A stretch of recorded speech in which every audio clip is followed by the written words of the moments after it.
భారతదేశానికి కూడు గుడ్డ పెట్టిందే కాంగ్రెస్ పార్టీ. బీజేపీ స్వతంత్రం తెచ్చింది కూడా కాంగ్రెస్ పార్టీ. ఈ బీజేపీ వాళ్ళు ఎక్కడ ఉన్నారా? అలా ఈ దేశానికి 1947లో స్వతంత్రం వచ్చినట్టు బీజేపీ అనే పార్టీ ఉందా? ఈ నాయకులు ఉన్నారా? స్వతంత్రం తెచ్చిన వాళ్ళంతా అరుగుడం పడిపోయారు. వీళ్ళు గొప్పలు చెప్పుకొని ఏం చేసినారో చెప్పమనండి. బీజేపీ గవర్నమెంట్ వచ్చాక 10 సంవత్సరాలు ఏ ప్రాజెక్టులు కట్టినారు? ఏ థర్మల్ పవర్ స్టేషన్స్ కట్టినారు? ఎక్కడ నీళ్ళు ఇచ్చినారు? ఏమన్నా చూస్తామనండి.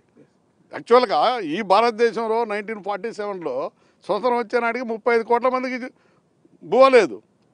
మరి గత 50 సంవత్సరాలు 60 సంవత్సరాలు కాంగ్రెస్ గవర్నమెంట్ వచ్చిన తర్వాత వాళ్ళు వేసిన ప్రణాళికలతోటి ఈ భారతదేశంలో ఇలా మన అందరూ దినంగా కూడా సముద్రంలో పారబోసేంత తిండి ఈ భారతదేశం. అది ఎవరి పుణ్యం అంటే కాంగ్రెస్ పుణ్యం. వీళ్ళు ఏం లేదు, వీళ్ళు ఏమైనా ఒక రామ మందిరం ఆ దేవుడిని అడ్డం పెట్టుకుని రాజకీయం చేసేటోళ్ళే. కానీ యాక్చువల్గా ప్రజలకున్న గ్రామాలలో వచ్చి చెప్పానండి, వాళ్ళ స్కీములు ఏంటో చెప్పానండి. ప్రజలకు ఎక్కడ అందుబాటులో ఉన్నాయో వాళ్ళ స్కీములు, ఒక్క స్కీమ్. అందుకనే 100% కాంగ్రెసే ఈ భారతదేశాన్ని కాపాడేది కాంగ్రెసే. రావాల్సింది కూడా మళ్ళీ కాంగ్రెస్ గవర్నమెంట్ రావాలి సెంటర్లో కూడా. అది మా కోరిక. చూసామండి మీ రెస్పాన్స్. అంటే ఇక్కడ యూత్ మాట్లాడారు, అలాంటి సీనియర్లు మాట్లాడారు.